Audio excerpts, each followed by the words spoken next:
For Marcus, life was simple. A quiet mechanic in a small-town auto shop, he worked with his hands and loved the steady rhythm of his life.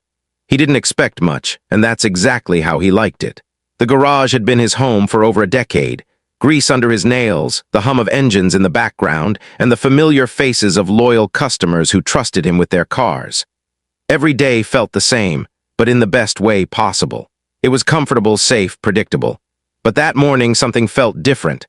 A new car pulled into the lot, a sleek silver sedan. It didn't belong here. He didn't think much of it at first, just another customer. Yet as he stepped forward, he caught sight of the driver. An elderly woman, her face wrinkled with age and wisdom, eyes tired but sharp. There was something about her presence that didn't sit right with him, though he couldn't place it. As Marcus bent down to greet her, the air seemed to shift, heavy with an unspoken tension. Little did he know, this moment would mark the start of something far bigger than a simple repair job. What he couldn't see was that the calm waters of his ordinary life were about to be shattered by a choice he was about to make. Marcus finished the job quickly, as he always did. It was nothing special, just the kind of routine work that he could do with his eyes closed. He handed the keys back to the elderly woman, offering a smile, but her gaze lingered a moment longer than usual.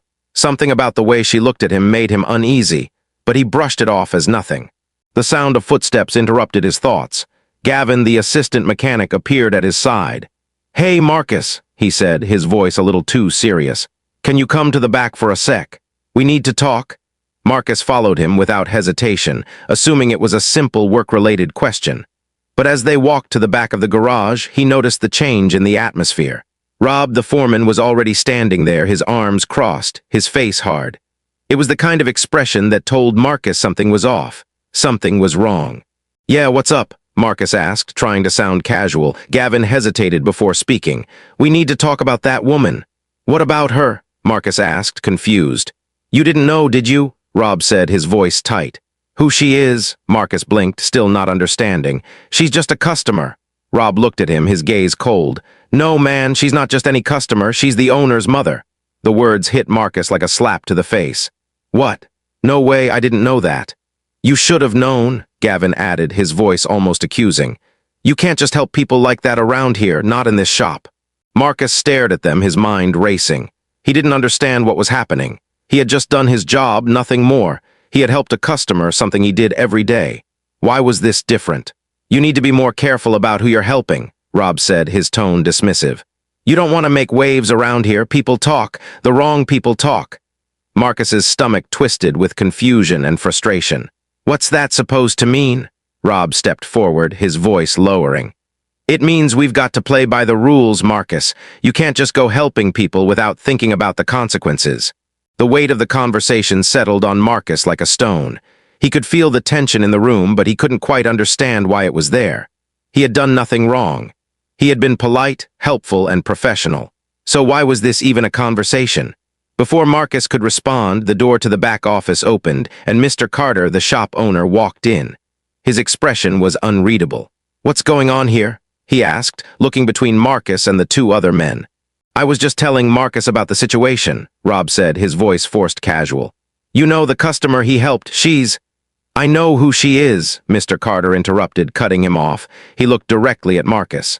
"I need to speak with you, Marcus, alone." Marcus's heart sank. He had a sinking feeling he knew exactly where this was going. "Sure," Marcus said, trying to keep his voice steady as he followed Mr. Carter into the office. As soon as the door closed behind them, Mr. Carter sat behind his desk, his eyes downcast. "Marcus," he said, his voice heavy with something Marcus couldn't quite place. "I've been meaning to talk to you. There's been a situation." Marcus folded his arms across his chest, waiting for Mr. Carter to continue. He didn't like the sound of this.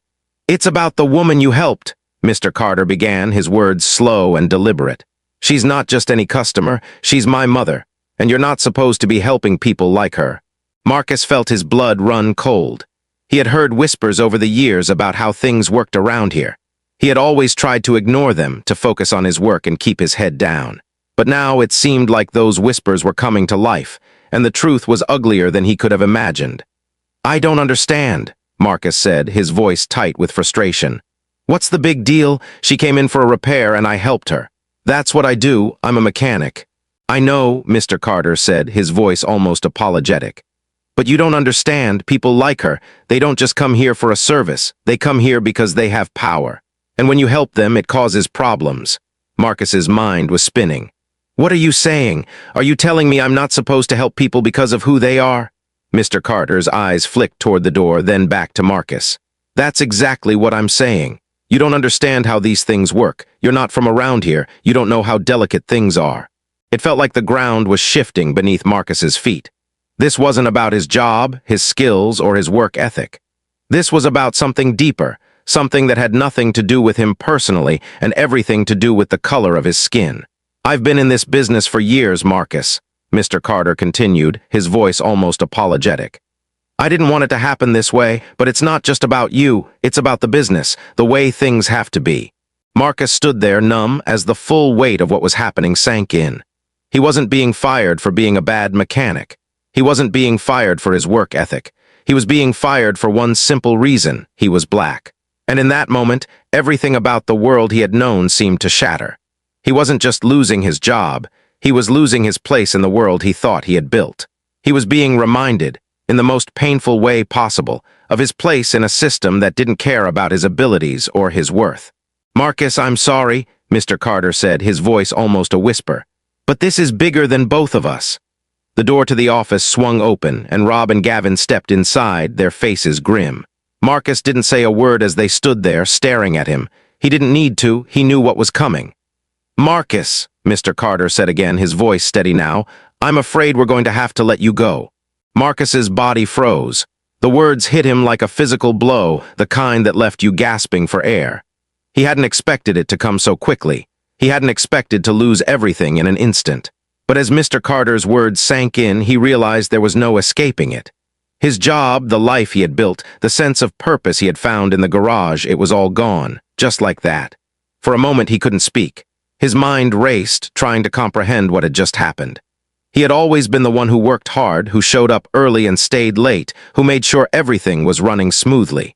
He had done everything right. But none of that mattered now. His worth had been measured by something far more superficial, the color of his skin. He stood there in stunned silence, feeling the weight of it all. He could see Rob and Gavin's eyes on him, but he couldn't bring himself to meet their gaze. Their faces were unreadable. He couldn't tell if they felt guilty, if they knew they were complicit in what was happening, or if they simply didn't care. But at that moment, Marcus couldn't focus on them. He had to focus on himself, on what came next. I don't understand, Marcus finally managed to say, his voice tight with emotion. You're telling me that after everything I've done for this shop, for this business, I'm being fired because of who I am. Mr. Carter didn't answer immediately.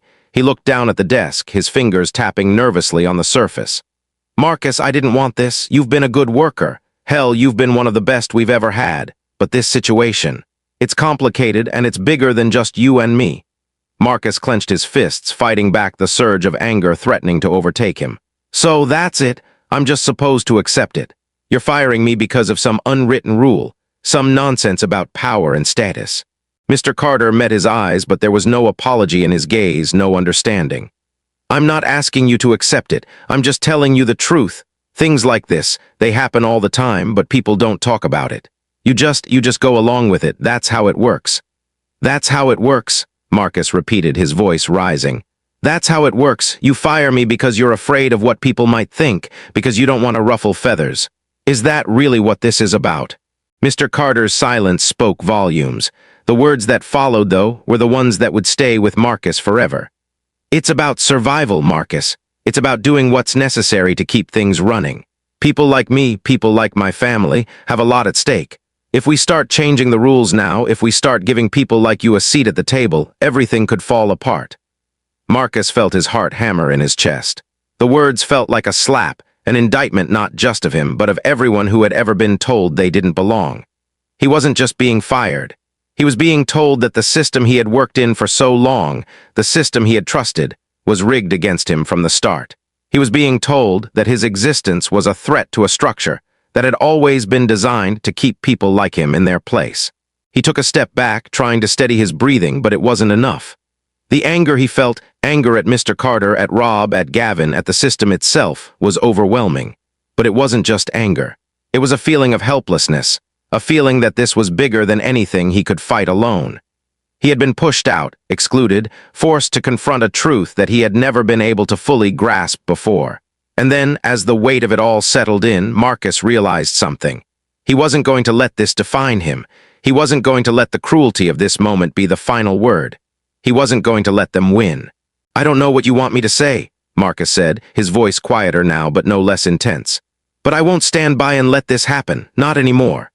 He turned and walked toward the door, his heart pounding with the knowledge that he was about to make a choice that would change everything.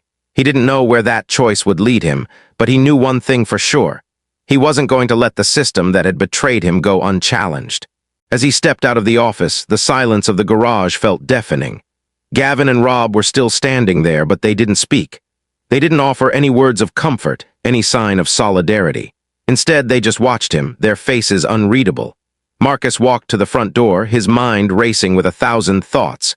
He had no idea what was coming next. He didn't know how to fight back against something so deep, so entrenched. But as he reached for the door, he stopped. His hand hovered over the doorknob, and for a brief moment he thought about turning around, about going back into that office and demanding answers. But he didn't. He walked out. And as he did, he made a silent vow to himself. He wouldn't let this go. He would find a way to fight. He would make sure that this story wasn't just his. It would be the story of everyone who had ever been silenced, everyone who had ever been pushed aside. In the days that followed, Marcus's world became a blur. His anger at being fired, at the way things had gone down, consumed him. But it wasn't just the anger that drove him, it was something deeper, something he couldn't explain. It was the realization that this wasn't just his fight. It wasn't just about him. This was about a system that had been built on the backs of people like him for generations, and he wasn't the first to suffer under it. Marcus spent hours in the library, scouring old newspapers and court records, looking for examples of the kind of injustice he had just experienced. He found countless stories of black men and women who had been fired from jobs for the same reasons, whose lives had been torn apart by the same systemic forces. He found stories of people who had tried to speak out, who had tried to fight back, and who had paid the price. But he also found something else. He found hope. He found examples of people who had fought and won, who had stood up against the system and changed the rules. And as he read those stories, something inside him began to shift. He wasn't alone. This wasn't just one person's fight. This was a fight that had been going on for centuries, but it wasn't over yet. Marcus spent the next few days in a haze of determination. He didn't know exactly where to start, but he knew he couldn't let this moment define him. He refused to be another victim of a system that had been rigged against him from the start. He had spent too many years working, building his life from the ground up, only to have it all torn away in a matter of hours because of something he couldn't control: his skin color.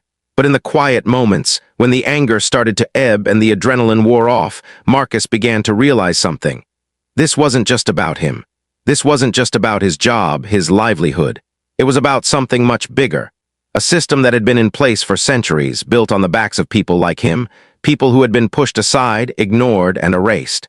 He wasn't the first person to suffer under it, and he certainly wouldn't be the last. But he could be the one to make a stand. The thought of going back to the same town, to the same people who had betrayed him, made him sick. He had nothing left to lose now. But that wasn't the point. The point was that he had a chance to do something about it. He had a chance to make his voice heard, to make sure that this story wasn't just his. It was the story of everyone who had ever been silenced, ignored, and marginalized.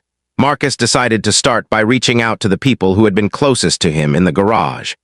He contacted a few of his former coworkers, the ones who had been there through thick and thin, the ones who had witnessed the subtle racism that had always lurked beneath the surface. He knew it wouldn't be easy. These were people who had stayed silent for years, people who had learned to play the game and keep their heads down. But Marcus also knew that the only way to fight this system was to do it together. He needed their help. At first, they were hesitant. They were scared, unsure of the consequences. Some of them had families to support. Some of them had worked with Mr. Carter for years, and they didn't want to jeopardize their own jobs. But Marcus didn't give up. He kept pushing.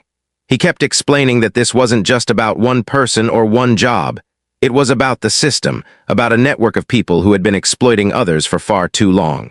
Finally, after several days of long conversations, a few of his former coworkers agreed to meet. They were willing to stand with him, to lend their voices to the cause. It wasn't much, but it was a start. And for Marcus, that was enough. He knew that the road ahead would be difficult, but as long as they were in it together, he had hope. The first thing Marcus did was reach out to Karen, the elderly woman whose visit to the garage had started this entire chain of events. He had to know everything. He needed answers, and he needed proof. Karen, to her credit, was more than willing to help. She had already told him that she wasn't just the owner's mother, but a major investor in the garage. But Marcus needed more than just words. He needed documentation, evidence that could expose the true nature of what had happened. Over the next few days, Karen gathered what she could: old financial records, correspondence between Mr. Carter and his investors, and other documents that might reveal the truth about how the shop was run. It wasn't much, but it was a start. And as Marcus sifted through the papers, he began to piece together the bigger picture. What he discovered was chilling. Mr. Carter, despite his assurances of fairness and equality, had been systematically pushing out anyone who didn't fit the mold. Black employees like Marcus had been quietly dismissed over the years, their departures never fully explained. The same pattern had repeated itself again and again, with the company always finding ways to justify their actions, always finding ways to keep things running smoothly on the surface, while the people they had wronged were left to pick up the pieces of their lives. And it wasn't just happening in the garage. Marcus began to uncover similar stories in other businesses around town. He spoke to people who had been discriminated against, people who had been silenced for too long. It was everywhere, this quiet, insidious racism that ran deep in the veins of the community. People had learned to accept it, to turn a blind eye, because it was just the way things were. But Marcus wasn't willing to accept it anymore.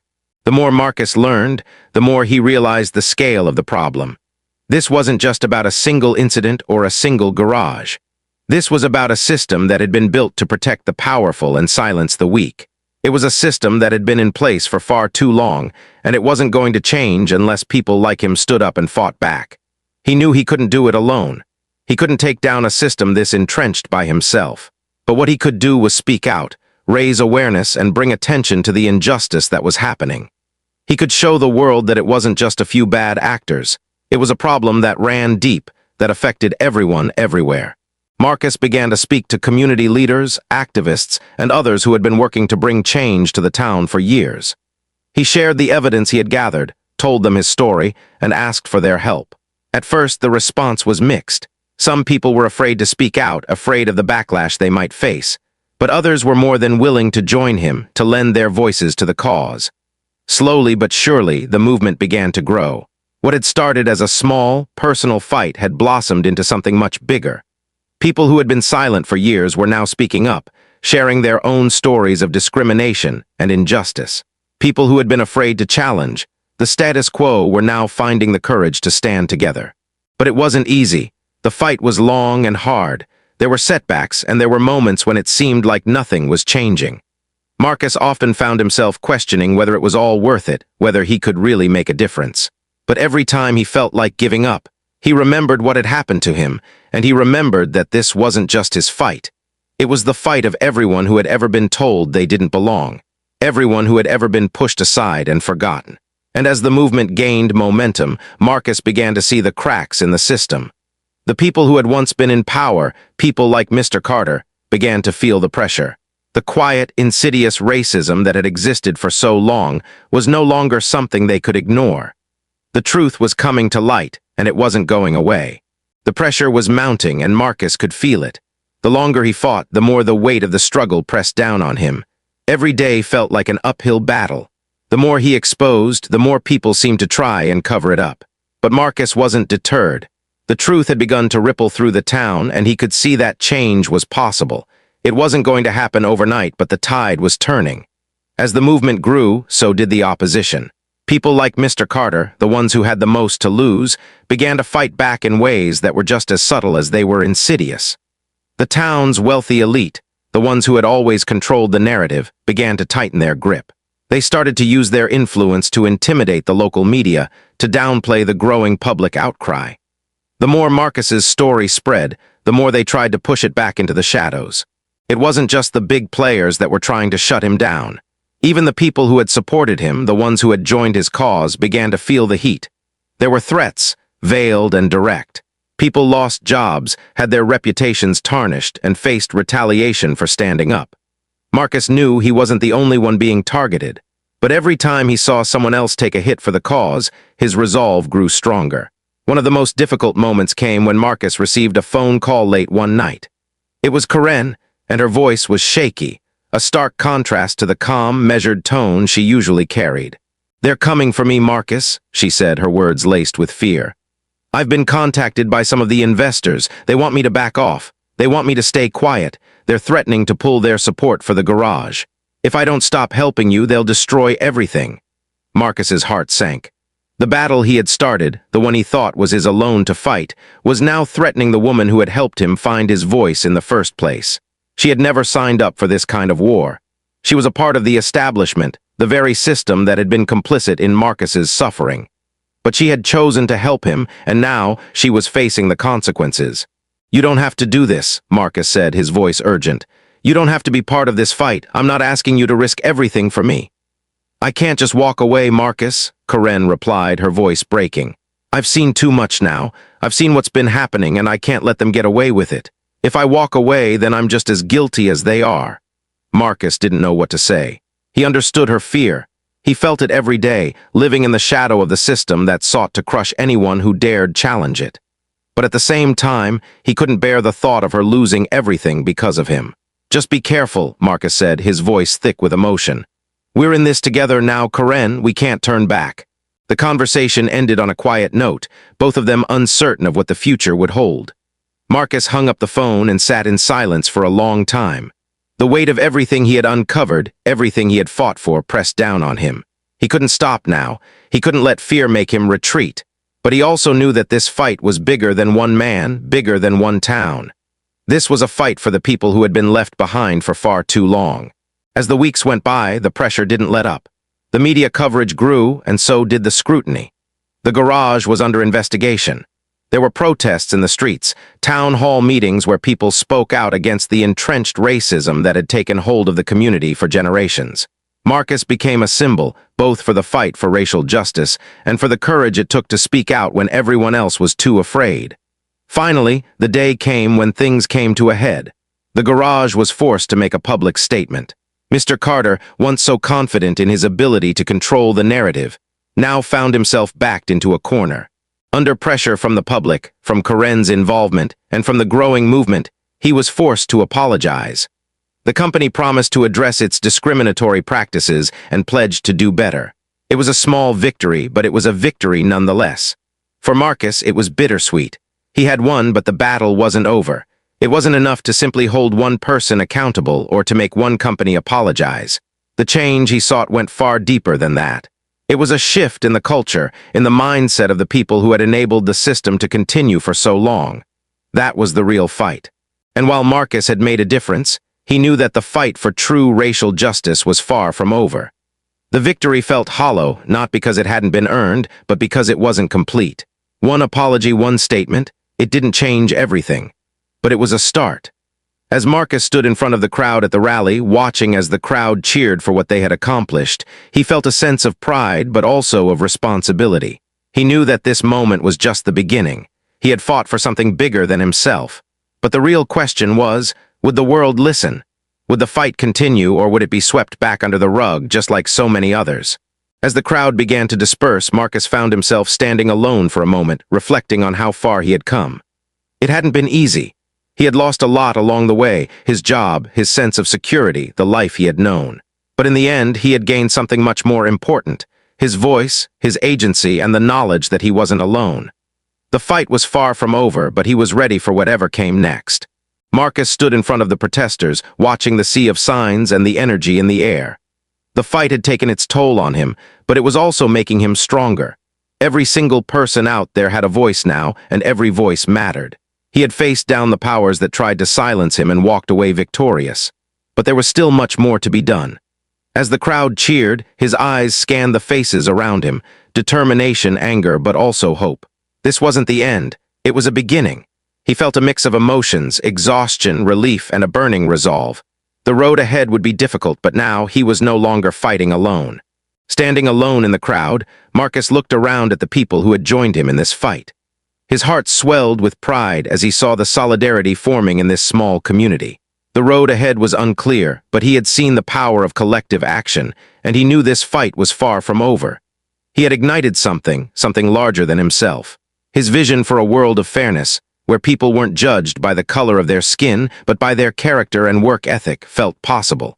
For the first time, Marcus allowed himself to feel the weight of what had been accomplished, but he didn't linger on the feeling. He knew there was more to do. The town was slowly waking up to the truth, and the changes were beginning to show. But Marcus knew that systems of injustice didn't crumble in a single moment. They were deep-rooted, fortified by years of prejudice and inequity. Change was slow, but it was happening. Every protest, every voice raised was a step forward. But Marcus was determined that this would not just be a ripple in time. It would be a wave, something unstoppable, a force that continued to grow and challenge the system. The battle wasn't over yet, and he was ready for the next chapter of his journey. As the crowds began to disperse, Marcus stood alone in the street for a moment. The world around him felt quieter now, like the calm after a storm. He had fought for justice, and though he had won this battle, the war was far from over. The media attention would eventually fade, and the attention on this garage scandal would pass.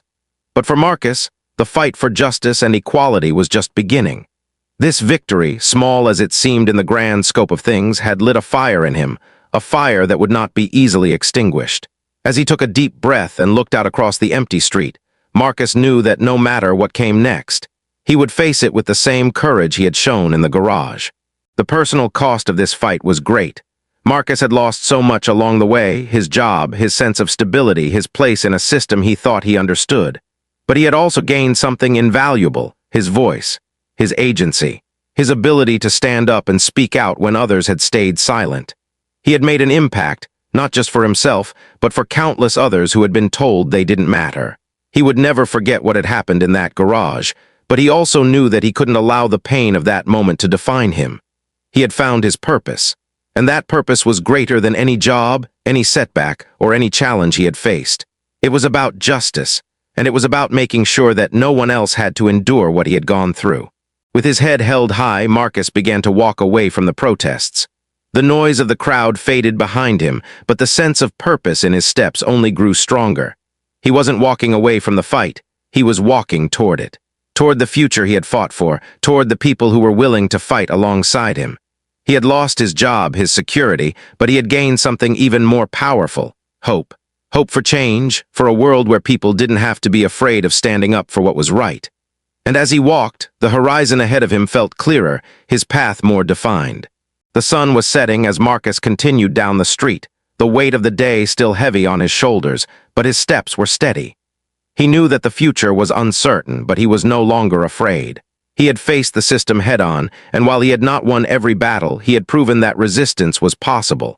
There would be more challenges ahead, more struggles to face, but Marcus was ready.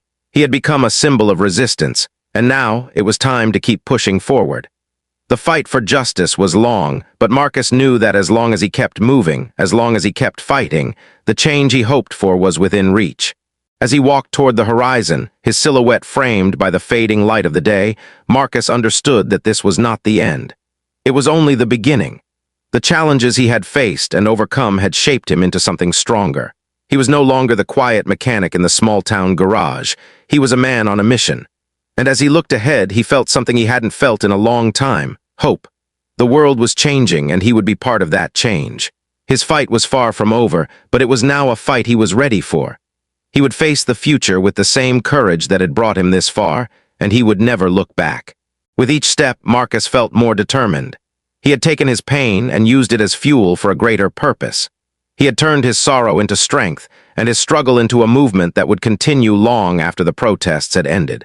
The system that tried to keep him down would be shaken, piece by piece. His journey was far from over, but he had learned one crucial thing. The fight for justice was not just a fight for today. It was a fight for the future, for the generations to come. And Marcus was ready to be a part of that change.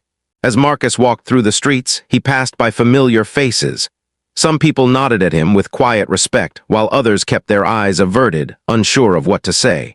But as he continued his walk, something changed in the air. He felt a sense of unity that had never been there before. The town, though divided, was waking up to the reality of what had been happening behind closed doors. People were starting to speak up. The first few steps were the hardest, but now the movement had grown beyond just him. He was no longer fighting alone. Marcus stopped in front of a small gathering of people in the park, their voices soft but growing louder with each passing day. These were the people who had stood by him, the ones who hadn't been afraid to face the truth. As he stood in front of them, he could feel the strength in their collective resolve. The system they were fighting against was deeply ingrained, but Marcus knew that they had started something that would not be easily stopped. The fight for justice wasn't just his, it was all of theirs now. Later that day, Marcus met with a group of local activists at a coffee shop. They sat at a long table, discussing the next steps, sharing stories of the injustice they had all endured. Despite the challenges, there was an undeniable sense of purpose in the air. Marcus felt a kinship with these people, who understood exactly what it was like to be silenced and pushed aside. The conversations were quiet but passionate, and Marcus found himself inspired by the determination in their eyes. He wasn't alone in this fight. Together, they would find a way to make their voices heard. The next day, Marcus stood in front of a wall covered in posters for the upcoming protest. His hand hovered over the posters, each one a call to action, a demand for change. As he read through the words, he felt the weight of what was at stake. This wasn't just about a job anymore. It was about dismantling the system that had enabled racism to thrive for so long. The upcoming protest wasn't just a gathering, it was a turning point. It was a statement. Marcus wasn't sure what the outcome would be, but he knew that it was time to take the next step. The day of the protest arrived, and Marcus stood at the front of a large crowd. People of all ages, races, and backgrounds had come together, their voices united in a demand for justice. The air was thick with energy, with the feeling that something important was about to happen. As Marcus raised his fist in the air, he felt the weight of the movement behind him. This wasn't just about one person or one event. It was a call for systemic change, a fight against a history of oppression that had gone on for far too long. Later that day, standing on a makeshift stage in front of the courthouse, Marcus spoke to the crowd. His voice rang out strong and steady as he addressed the injustice that had been happening in their town for years. "We are not just fighting for one job," he said, his voice growing with each word. "We are fighting for a world where everyone is treated equally, where the color of your skin doesn't determine your worth. We are fighting for justice, and we will not stop until we win." The crowd erupted in applause, and Marcus could feel the power of the people behind him. As the protest continued, Marcus took a moment to step back and reflect on how far they had come. The town was different now, people were listening. But more than that, the energy in the streets had shifted. The collective force of the people was undeniable. They were no longer passive observers of injustice. They were active participants in shaping the future. And Marcus had played a pivotal role in making that happen. But this was just the beginning. The protest was a symbol, but it would take more than one day to dismantle the systems of power that had been in place for so long. The media began to pick up on the protests and the growing momentum for change in the town. News outlets from across the region started covering the story of the garage, the firing of Marcus, and the ripple effects it had caused. For the first time, the issues that had been swept under the rug for so long were being brought into the light. As Marcus watched the coverage on TV, he saw a new face for his cause, one that was no longer just about him, but about all those who had been silenced by a corrupt system. Later, Marcus sat with Karen at a local cafe, discussing their next steps. Karen had become an unexpected ally, and Marcus was grateful for her unwavering support. "This isn't over," she said, her voice steady but filled with concern. "We've made progress, but we need to keep pushing."